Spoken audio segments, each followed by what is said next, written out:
اتنا اہم پوزیشن جو اس ملک کی نیشنل سیکیورٹی کے لیے ہے کہ ملک کا آرمی چیف، اس کی تعیناتی، یہ دو نااہل ہیں اس چیز کے لیے، کیونکہ ان کے مفادات پاکستان کے مفادات سے نہیں ملتے۔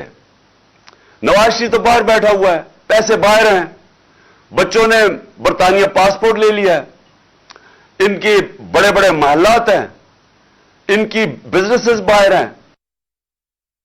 کتنا ہے کہ کتنی فکر ہوگی اس کو پاکستان کی کہ میں اتنے اہم عہدے میں میرٹ پہ فیصلہ کروں۔ اس نے میرٹ میں زندگی میں کبھی فیصلے نہیں کیے، اور لہذا ہم یہ سمجھتے ہیں کہ یہ بڑا اہم ٹائم ہے پاکستان میں، اس میں فیصلے میرٹ پہ ہونے چاہیے، اور خاص طور پہ آرمی چیف کے۔ اور میں یہ اب دیکھ رہا ہوں کہ حکومت نے فیصلہ کیا کوئی آرمی ایکٹ کے اندر تبدیلی لانے کے لیے۔ میں ان کی تو بات نہیں کر رہا جنہوں نے لگنا ہے، میں تو ان کی بات کر رہا ہوں جو لگانے والے ہیں۔ میں تو ان کی بات کر رہا ہوں جنہوں نے آج تک صاف نیت سے اس ملک میں کوئی کام کیا ہی نہیں ہے،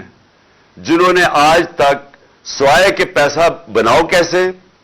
چوری کیسے کرو، اور پھر اس کو بچاؤ کیسے، NRO کیسے لو، ان کا سارا وہ فوکس ہے۔ ان کی جتنی بھی اپوائنٹمنٹس ہوتی ہیں وہ اسی نظر سے ہوتی ہیں کہ ان کو ذاتی فائدہ کیسے ہو سکتا ہے۔ تو اگر یہ فیصلہ کر رہے ہیں اور آرمی ایکٹ میں چینج لے کے آ رہے ہیں، مجھے خطرہ یہ ہے کہ یہ اپنے آپ کو اپنے مفادات کے لیے، یا یہ سمجھتے ہیں کہ ہمیں فائدہ اس میں یہ اداروں کو نقصان پہنچا رہے ہیں۔ انہوں نے پنجاب پولیس تباہ کی، عباس خان آئی جی کی 1993 کے اندر لاہور ہائی کورٹ میں رپورٹ ہے کہ انہوں نے کیسے پیسے لے کے پولیس والوں کو بھرتی کیا۔ ان کی رپورٹ ہے کہ انہوں نے کیسے مجرموں کو پولیس میں بھرتی کیا، یہ 93 کی رپورٹ ہے۔ تو لہذا ہم یہ سمجھتے ہیں کہ جو بھی اپوائنٹمنٹ ہو وہ میرٹ کے اوپر ہو، اور وہ ہو جو کہ ہمارے ادارے کو مضبوط کرے۔ اور اس کے علاوہ میں ایک اور چیز پہ آج بات کرنا چاہتا ہوں۔ کیمپین میرے خلاف جب سے میں حکومت سے گیا ہوں، ہر تھوڑی دیر کے بعد کیمپین آ جاتی ہے۔ کیمپین شروع کیسے ہوتی ہے کہ عمران خان کو پتا ہوتے ہوئے کہ یہ غلط فنڈنگ ہے، اس کے باوجود اس نے اس کی اجازت دی۔ میں تو اس کے اوپر بھی، اس کے اوپر الیکشن کمیشن کے اوپر میں نے ہرجانہ کرنا تھا، لیکن میں آج افسوس سے یہ کہنا مجھے پڑتا ہے کہ ہمارا جو انصاف کا نظام ہے اس میں مجھے امید نہیں ہے کہ مجھے کوئی ملے گا، انصاف ملے گا۔ لہذا اس باری میں نے کیا کیا، میں یہ جیو گروپ کے خلاف لندن میں اب کیس کر رہا ہوں۔ میں نے وکیل سے بھی بات کر دی ہے، میں اس کے اوپر لندن میں کیس کروں گا، اور وہ اس لیے کروں گا کہ میں وہاں لندن میں ہماری رجسٹرڈ چیریٹیز ہے جس کا میں سربراہ ہوں، نمل یونیورسٹی اور شوکت خانم کی، اور کیونکہ انہوں نے یہ وہاں بھی چلتا ہے تو ادھر میں اب ان کے اوپر کیس کروں گا کہ یہ جو میرے اوپر انہوں نے جو میری کردار کشی کی ہے، اب یہ وہاں جواب دے گے، کیونکہ ہم پیسے اکٹھے کرتے ہیں شوکت خانم کے لیے اور نمل کے لیے۔ تو لہٰذا میں لندن میں بھی کیس کروں گا، یہ جو شخص ہے، یہ جو فراڈ ہے، اس کے اوپر میں دبئی میں بھی کیس کروں گا، اور ان کے اوپر یہ جیو کے اوپر دبئی میں بھی کیس کروں گا، اور پاکستان میں بھی کیس کروں گا۔ اور میں نے فیصلہ کیا ہے کہ اب ہم ان کو اس لیے عدالت میں لے کے جائیں گے کہ ہم ثابت کریں گے کہ ان کا جو طور طریقہ ہے، یہ جو جیو گروپ ہے، یہ اس ملک کے اندر پروپیگنڈا کرتا ہے۔ یہ جو جیو گروپ ہے، اس کا مقصد اس ملک کے اندر آزادی صحافت نہیں ہے، یہ اس کو اپنے میڈیا گروپ کو استعمال کرتا ہے، یہ ایجنڈاز کے لیے استعمال کرتا ہے۔ یہ جو انہوں نے آدمی کو پکڑا اور جو دبئی میں یہ جو سارا دبئی سے اور یہ جو پروگرام کیا ہے،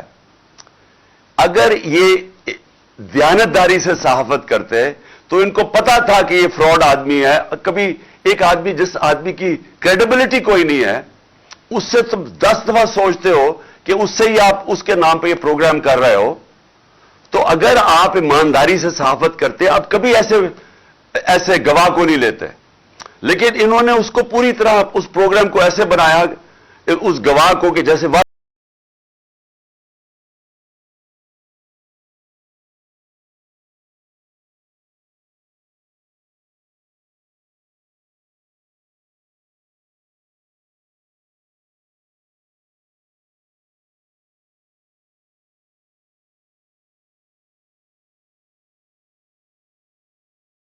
جو آخر میں جو میری پھر سے اپنے سپریم کورٹ کے چیف جسٹس صاحب سے بڑی ریسپیکٹفلی آنریبل چیف جسٹس سے پھر میں اپیل کرتا ہوں کہ 5ویں دن ہو گیا ہمارے سینیٹرز اور ہمارے پارلیمنٹیرینز کوشش کر رہے ہیں کہ کیس ہمیں انصاف ملے. اور انصاف کسے ملے کہ اگر پاکستان کا جو نمبر 1 انویسٹیگیٹو جرنلسٹ ارشد شریف، اس کے لیے ہمیں انصاف چاہیے، کیونکہ جو بھی ہوا پتہ چلانا چاہیے کہ کس نے دھمکیاں دی اور اس کو باہر بھجوایا، کیوں اس کی جان خطرے میں تھی، یہ کون سا اتنا بڑا ملک سے غداری کر رہا تھا کہ اس کی جان خطرے میں اور اس کو ملک سے باہر جانا پڑے، اور پھر کس نے پھر اس کوشش کی دبئی سے ان کو واپس لانے کی تو اس کو کینیا جانا پڑا. یہ میں چاہتا ہوں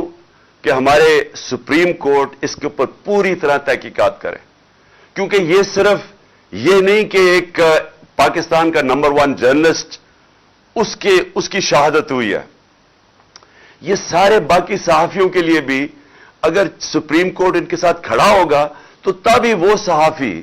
جو دیانتداری سے کام کرتے ہیں، جو ان کے ضمیر کی کوئی قیمت نہیں ہوتی، وہ تبھی اس ملک کے اندر صحیح معنی میں اپنے آزادی صحافت ہوگی اور اپنے حق اور سچ کے لیے کھڑے ہوں گے. تو اس لیے میں سب سے پہلے تو یہ، اور پھر سے میں اعظم سواتی کا کہتا ہوں کہ یہ پاکستان کا سینیٹر ہے، ایک ملک کا سینیٹر سے اگر یہ ہوتا ہے جو اعظم سواتی سے ہوا ہے، اور یہ نہیں کہ جو اس کے اوپر تشدد کیا گیا اور ایک ٹویٹ کے اوپر. اور میں یہ دیکھ رہا تھا کہ اسلام آباد ہائی کورٹ میں ایک جج صاحب نے یہ کہا ہے کہ ٹویٹ کے اوپر آپ کسی کو بھی یہ نہیں کہہ سکتے کہ ملک میں کوئی بغاوت کرنے جا رہا ہے. یعنی اس نے بڑا اچھا میں داد دیتا ہوں کہ بڑا اچھا بیان دیا ہے. تو اس سے جو ہوا ہے ایک ملک کے سینیٹر سے، اور جس طرح پھر وہ جو ان کی وائف کے ساتھ جو ان کو ویڈیو بھیجی گئی ہے، یعنی اس طرح کی چیز اگر ہماری سب سے بڑا جو آخری جو لاسٹ ریزورٹ والا انصاف لینے والی جگہ سپریم کورٹ، اگر ہمارے چیف جسٹس صاحب سپریم کورٹ اس طرح کے اعظم سواتی جیسے آدمی کو، ایک سینیٹر کو، ایک نمبر 1 جرنلسٹ کو، اور پھر تیسرا ملک کا ایکس پرائم منسٹر، سب سے بڑی پارٹی کا جو سربراہ ہے، اگر ہمیں انصاف نہیں ملے گا تو اس کا مطلب تو اس ملک میں کسی کو تو اور کوئی چانس ہی نہیں ہے انصاف ملنے کی.